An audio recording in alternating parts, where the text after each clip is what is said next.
So a friend of yours has finished their training and has produced leaflets advertising their services with patient testimonials on them, and they ask you to distribute them in the emergency department. What do you do?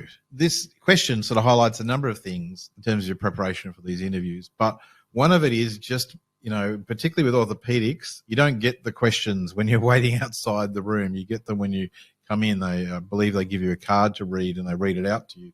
So you literally are put on the spot and you've got to be able to think on your feet. So one thing you want to be doing is practicing questions and practicing what I call the brainstorming out loud, but what I also call the key issues approach. So what are the key issues in this scenario? So the ones I come up with are the tension between friendship and professionalism, the conflict of interest, what is the guidelines here in terms of, this probably breaches the hospital code of conduct. This will breach RAC's code of ethics.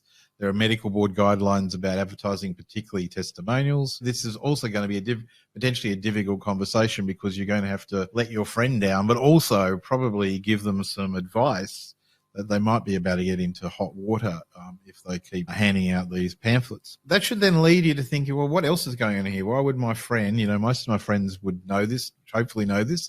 Why are they doing this? Is there something happening for them? Have they overinvested financially in a practice and they're needing to drum up business? Are they feeling under pressure or something like that? So that is literally how you go about preparing yourself for answering questions. You pick a question like that from the past bank, and I've got hundreds of them, hundreds on my public question bank and even more in my coaching platform that people have given to me. And you think about the points that you want to be talking to in your answer.